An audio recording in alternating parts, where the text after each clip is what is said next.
And the Geek Shall Inherit the podcast. What's up, everybody? Let's talk rumors and facts in Hollywood.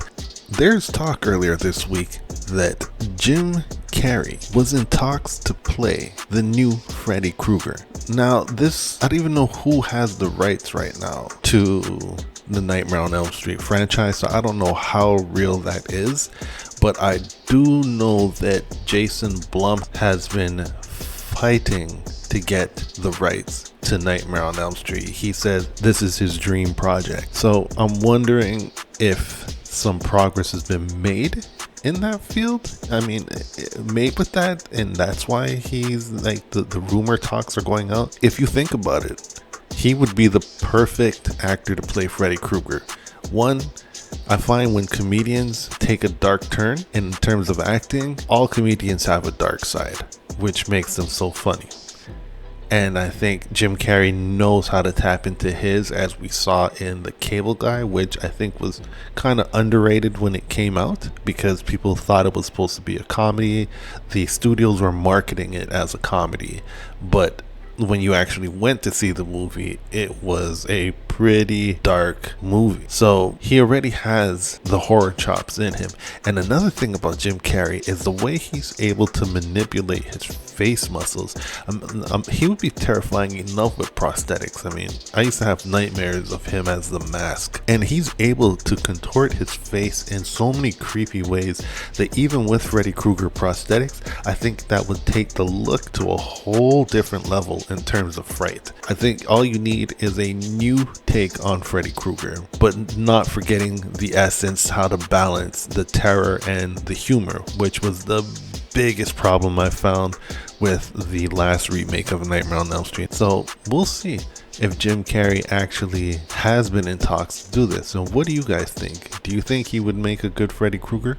Drop your comments, let me hear what you're thinking.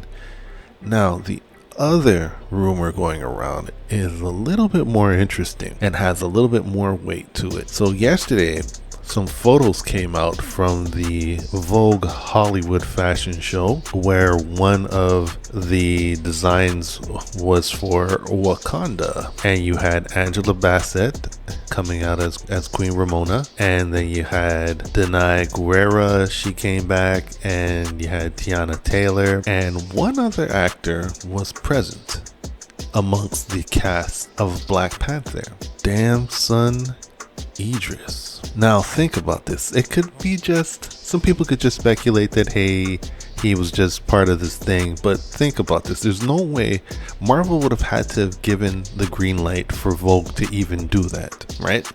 And there's no way they're going to put Damson Idris, who we've already been speculating is going to be replacing the great Chadwick Boseman, to allow him to come out in that fashion show arm in arm with Angela Bassett and pose with the cast, knock it off. I think this is the subtle injection of the new Black Panther. This might be one of the most concrete pieces of evidence that we have that points in the direction. This guy is a fabulous actor. You know, he was just in the recent F4 with Brad Pitt, but my introduction to him was in Snowfall. And if you haven't seen Snowfall, check it out. What a fantastic actor, and his growth as in the character from every season, it's amazing. So what do you guys think of that? If this is in fact true, drop a comment below.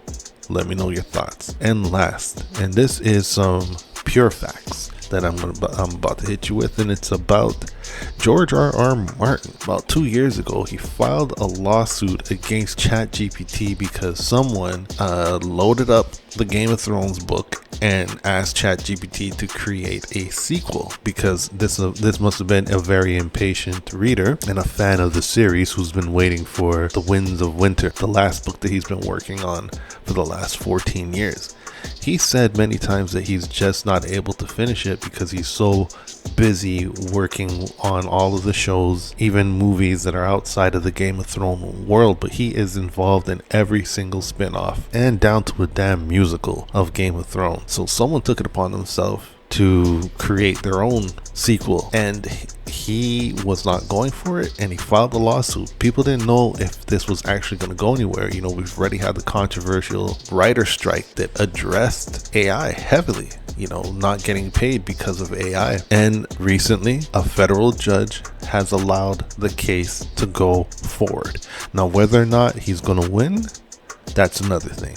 I think ChatGPT should not have even been allowed to plagiarize anything. You have these options even in something like Grammarly, where you can do a plagiarism check. Something as recognizable as the Game of Thrones property should not have slipped through the system. And depending on what the person did with the manuscript that ChatGPT created, that might determine whether or not he can win this case. Would we have even known about it if the lawsuit never came up? That's another thing too. What do you guys think of that whole situation?